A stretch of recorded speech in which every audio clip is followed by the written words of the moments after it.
믿음, 소망, 사랑. 우리 입에 붙었죠. 예, 그대로입니다. 많은 학자들이 히브리서 11장부터 13장을 믿음, 소망, 사랑으로 보면 좋겠다 제안을 합니다. 물론 히브리서를 쓰는 저자가 이 구조를 의도하고 썼는지는 모르겠습니다. 그러나 내용을 잘 보면 그대로 믿음, 소망, 사랑인 것을 알 수 있습니다. 기억하기도 좋고요. 사실은 11장 믿음장에서도 그리고 히브리서 전체에서도 장차 올 일, 이 소망은 아주 중요한 중심을 이루고 있습니다. 11장에서 믿음은 바라는 것들의 실상이라 그랬잖아요. 믿음 안에 이미 대부분의 내용은 소망으로 가득 차 있는 겁니다. 11장에 나오는 믿음장에 나오는 믿음으로 살다 간 사람은 모두 하나님의 약속을 받고 그 약속이 이루어질 성취를 바라보고 소망 가운데 살았던 사람들이었습니다. 대표적으로 요셉, 여러분 아시죠? 이집트 세계적인 대국의 총리가 되었던 사람.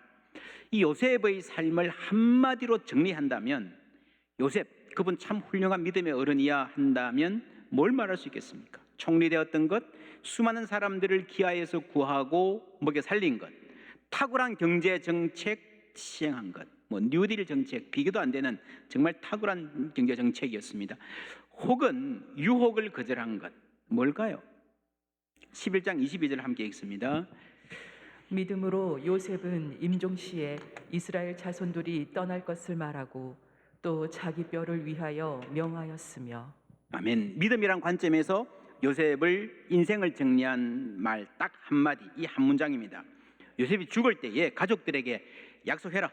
내가 지금 여기 비록 이집트 땅에 묻히지만 우리 후손들이 여기 영원히 살 것이 아니다. 언젠가 나갈 것이다. 출애굽, 출 이집트 할 것이다.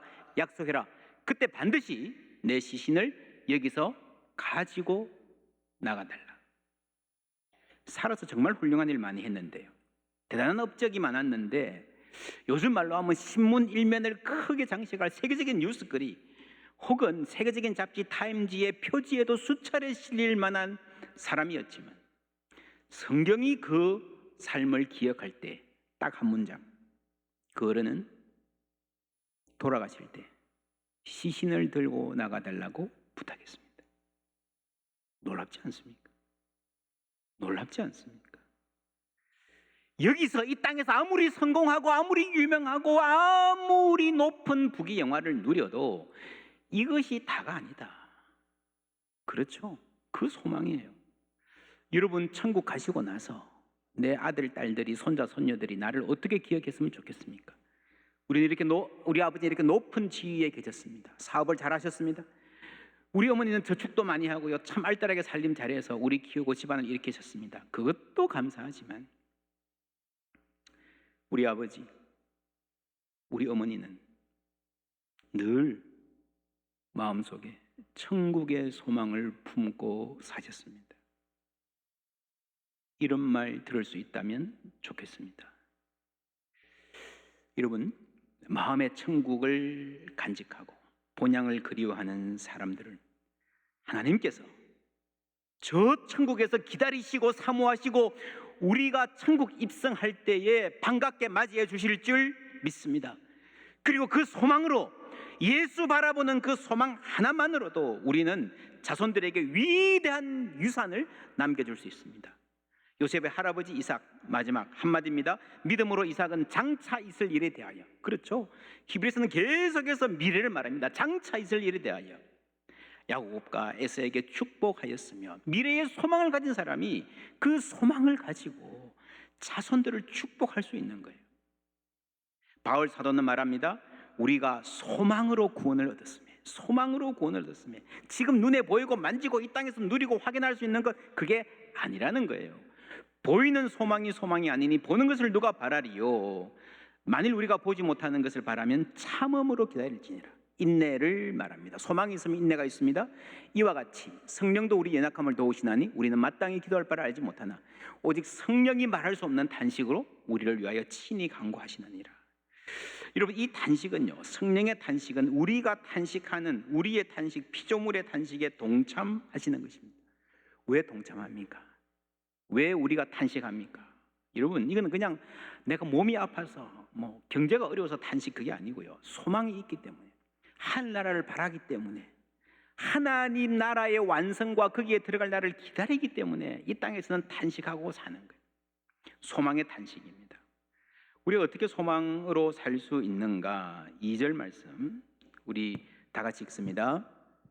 믿음의 주요 또 온전하게 하시는 이인 예수를 바라보자.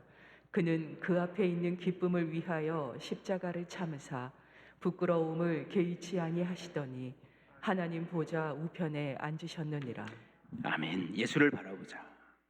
여러분, 사람은요 그 마음에 걸려 있는 그림에 따라 살게 돼 있습니다. 오늘 우리 사회는 어떤 인생을 멋있는 인생으로 제시하고 어떤 그림을 따라 살으라고 말합니까? 여러분, 가정에는 어떤 그림이 걸려 있습니까? 우리 부모가 하는 대화와 우리가 보이는 이 가치관에서 어떤 그림을 아이들의 머릿속에 심어주고 있습니까? 교회는 어떤 그림을 그려야 할 것 같습니까? 세상과 어떻게 달라야 할 것 같습니까? 교회는 그리스도를 바라보게 해야 됩니다. 그리스도가 우리 마음에 흠모하는 그 그림이 되어서 우리 삶의 목표를 정하고 우리 삶의 방향을 제시해 주어야 됩니다. 이 말씀에 그리스도 두 가지 그림이 나옵니다. 하나는 십자가의 그리스도죠. 또 하나는 뭡니까? 하나님 보좌 우편의 그리스도입니다. 이 두 모습이 함께 있어야 됩니다. 지금까지 우리가 히브리서 쉽지 않은 말씀 쭉 들어왔는데 이 전체를 정리하면 이 두 모습으로 요약될 수 있습니다. 십자가의 그리스도, 우리의 연약함을 아시고 동정하시고 고난받으신 이 그리스도와 마침내 승리를 이루신 하나님 보좌 우편의 그리스도가 이 둘이 완전히 다른 지점인데 둘 중에 하나만이 아니라 하나만 붙잡는 게 아니라 이 두 점을 연결할 수 있는 것이 신앙의 실력입니다. 여러분, 십자가는 인간의 삶이잖아요. 인간의 모든 삶 중에서 바닥 중에 바닥입니다. 죽기까지 낮추셨으니 곧 십자가에 죽으심이라. 그렇죠? 종의 형체를 가지시고 종은 맨 밑이잖아요. 죽기까지 낮추셨으니 곧 십자가에 죽으심이라. 우리 중에 누구도 그만큼 낮아진 적이 없는 그 지점까지 예수님이 내려가신 거예요. 그리고 하나님 보좌 우편에 앉으셨습니다. 우리가 상상도 할 수 없을 만큼 높고 높은 자리, 지극히 높은 곳, 영광의 자리에 앉으신 줄 믿습니다. 이분이 이분이다. 여러분, 십자가라는 최저점과 하늘 보좌라는 최고점, 극상점을 함께 마음에 담을 수 있는 것, 함께 시야에 넣을 수 있는 것, 이것이 우리 믿음의 실력이고 히브리서 신학의 핵심입니다. 무릇 연결이 실력이고 연결이 창조성입니다. 여러분, 창조성이 뭐예요? 해 아래 새 것이 없다 그랬습니다. 여러분, 세상에 전혀 없던 것이 툭 튀어나오는 창조성은 인간에게는 없습니다. 그건 하나님이죠. 무에서 창조하시는. 인간의 창조성은요, 연결이에요. 연결. 아무도 생각하지 못했던 두 개를 상상하지 못했던 방식으로 연결하는 거죠. 우리 눈에 별로 상관없어 보이는 둘을 과감하게 창조적으로 연결할 수 있는 실력이 중요하다 하면요, 여러분, 성경의 이야기가 사람을 얼마나 창조적으로 바꿀 수 있는가 들여다보면 놀랍습니다. 십자가의 예수가 바로 하늘 보좌와 같은 분이다. 이 인식은요, 사람의 세계관과 인간을 보는 시선을 근본적으로 바꾸어 놓습니다. 예수님은 가장 낮은 곳에서 가장 높은 곳까지 포괄하는 분입니다. 그게 멀지 않네. 인간의 어떤 차이도 극복 불가능한 게 아니네라고 생각할 수 있죠. 그렇죠?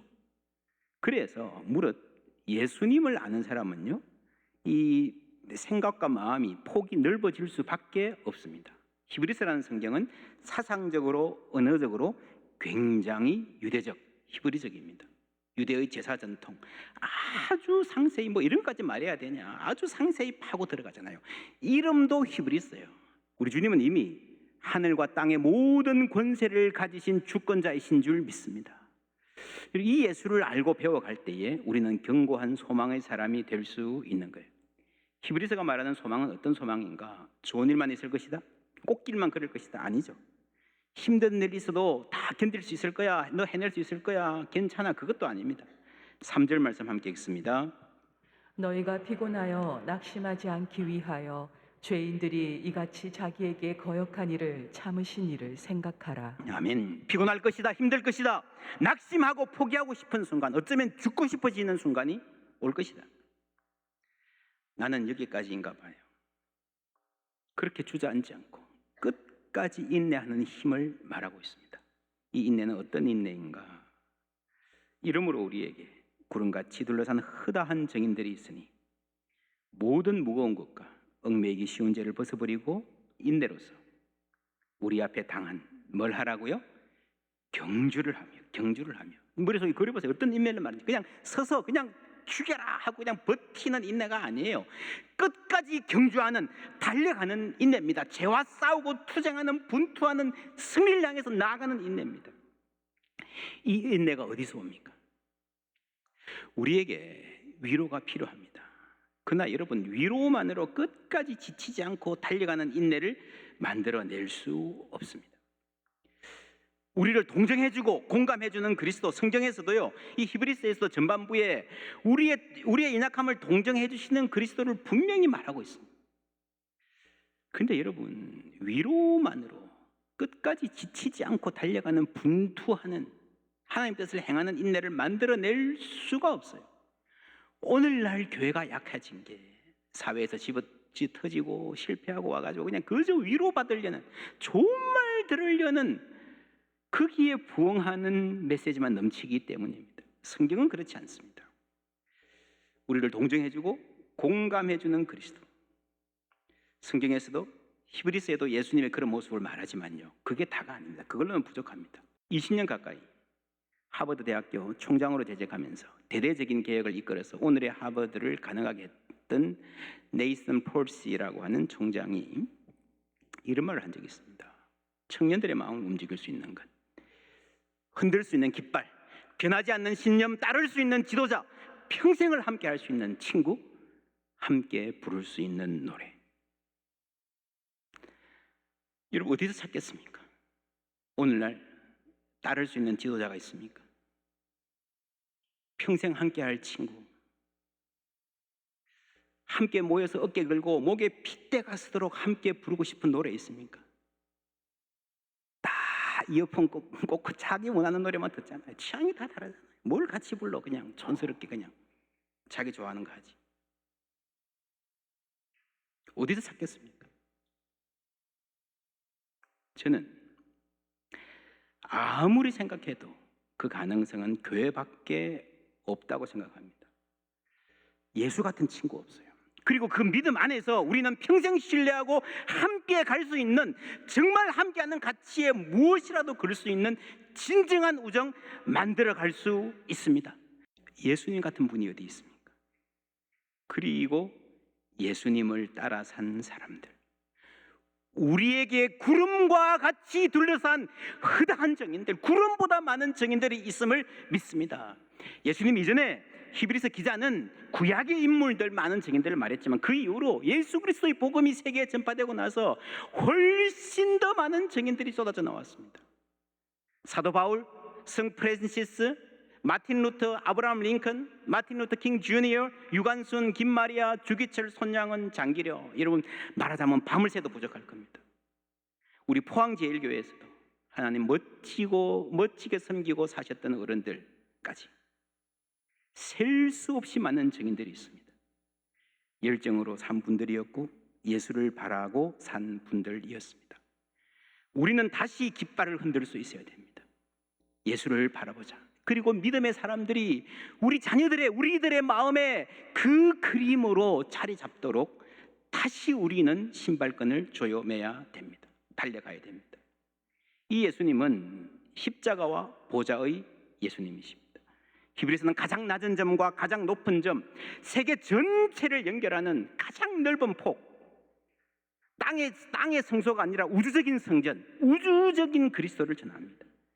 그러니까 이 복음 자체가 모든 이방인들을 다 포괄하는, 세계를 품는 복음이 된 거예요. 이 복음을 받아들이는 사람은 누구든지 사람이 커지고 마음이 넓어집니다. 오늘 말씀에 징계에 대한 말씀이 좀 길게 나옵니다. 이 징계, 파이데이아를 번역한 건데 번역이 좀 강합니다. 채찍질이라고 표현하는 야단치고 혼내는 것도 포함되지만 조금 더 넓게 교육, 훈육 전체를 가리키는 것이라고 볼 수 있습니다. 그래서 훈육, 훈계라고 번역한 성경들이 있습니다. 새한글 성경으로 읽어보겠습니다. 나의 아들 딸아, 주님의 훈계를 가볍게 여기지 말라. 그분께 꾸지람 들을 때 마음 상하지도 말라. 주님은 사랑하는 사람을 훈계하시고 곁으로 받아들이시는 아들 딸마다 채찍질 하신다. 아멘. 곁으로 받아들이시는 아들 딸을 훈계하시고 채찍질 하시는데, 야단 듣고 꾸지람 맞을 때 이게 나를 품으시려는 말이구나 하는 걸 알면 살 수 있습니다. 우리는 실수합니다. 잘못 생각하고 잘못 말할 때가 많습니다. 잘못된 길로 갈 때가 많습니다. 그리고 후회하고도요, 또 그 길로 들어가는 잘못을 반복하는 사람들입니다. 예외는 없습니다. 어떡합니까? 그래서 우리를 사랑하시는 분이라면요, 그거 잘못됐다 말하는 게 맞아요.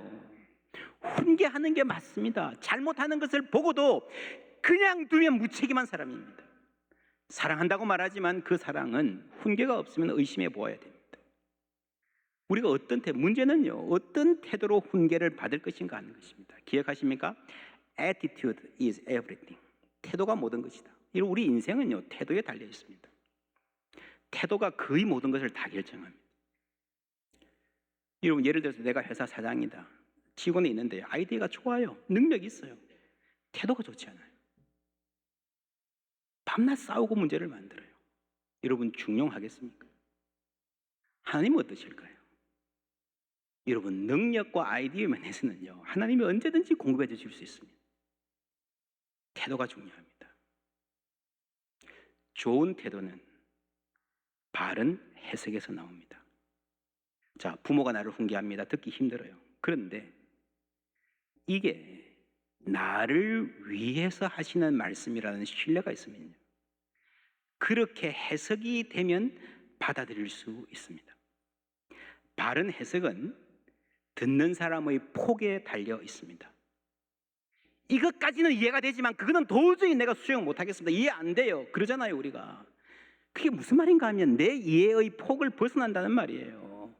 하나님과의 관계도 마찬가지입니다. 하나님 왜 나를 이렇게 힘들게 하십니까?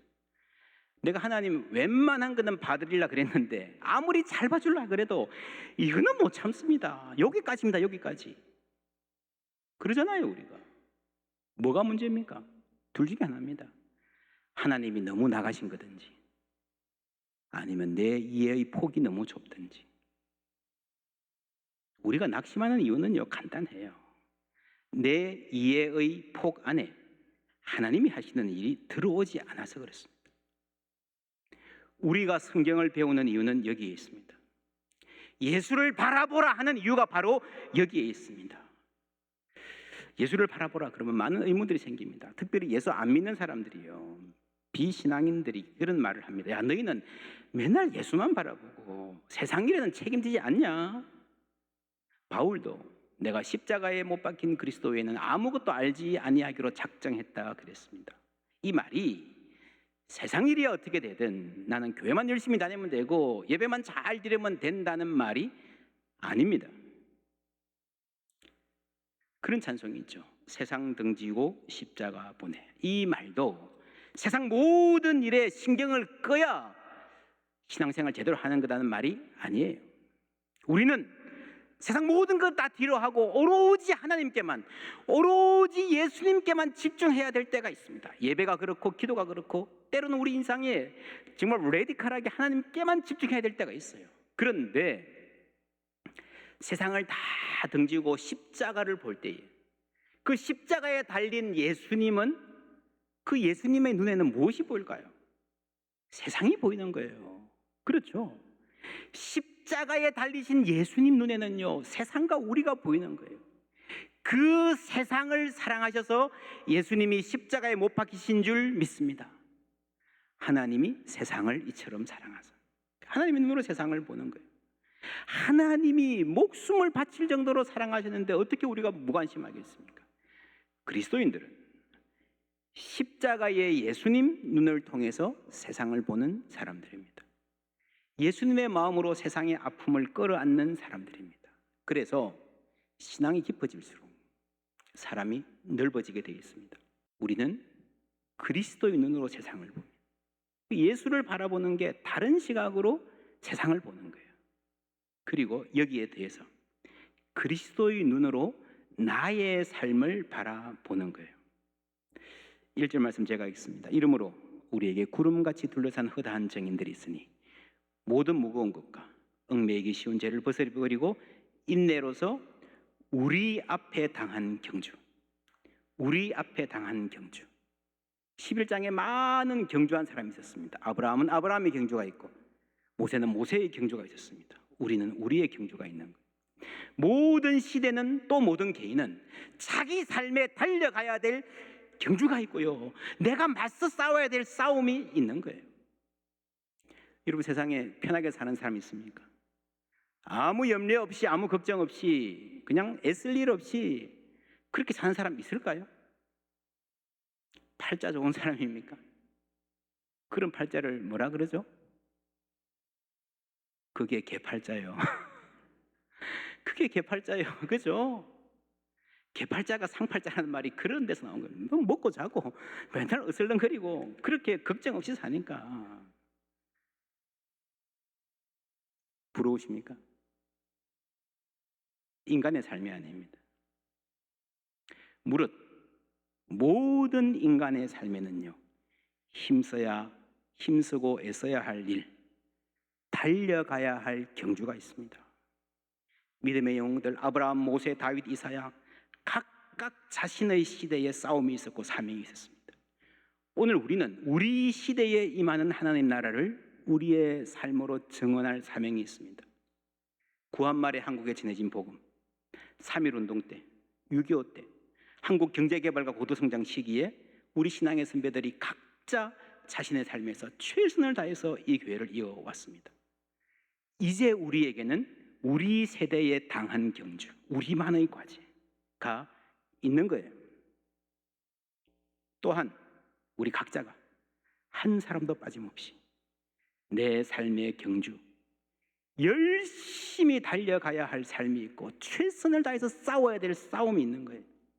내 삶을 통해서 하나님의 뜻이 이루어져 가는 것입니다. 여러분, 힘차게 달려가는 것은요, 젊은이들에게만 요구되는 것이 아닙니다. 청년들만 가능한 것이 아닙니다. 사도 바울은 인생의 맨 마지막에 이렇게 고백했습니다. 함께 읽습니다. 전제와 같이 내가 벌써 부어지고 나의 떠날 시각이 가까웠도다. 나는 선한 싸움을 싸우고 나의 달려갈 길을 마치고 믿음을 지켰으니 이제 후로는 나를 위하여 의의 면류관이 예비되었으므로 주 곧 의로우신 재판장이 그날에 내게 주실 것이며 내게만 아니라 주의 나타나심을 사모하는 모든 자에게도니라. 아멘. 여러분, 사도 바울은요, 마지막까지 달려가는 사람이었습니다. 찬송했잖아요. 나의 달려갈 길 다가도록, 나의 마지막 호흡 다하도록. 어떤 사람이 그렇게 살 수 있습니까? 주의 나타나심을 사모하는 사람, 예수 바라보고 사는 소망의 사람인 줄 믿습니다. 내가 영광의 주님 바라보니 앞길 환하게 보이도다. 할렐루야. 주님 바라보면 앞길이 환해지는 거예요. 끝까지 그렇게 살 수 있는 거예요. 우리 아버지는, 우리 어머니는, 우리 할아버지는, 우리 할머니는 그 마음속에 늘 천국에 대한 소망을 간직하고 사셨습니다. 이런 기억을 남기시기를 주님의 이름으로 축원합니다. 그렇게 산 분이라면요, 이 땅에 살아가는 오늘도 다를 거예요. 주님 앞에 설 준비를 하고 사는 것입니다.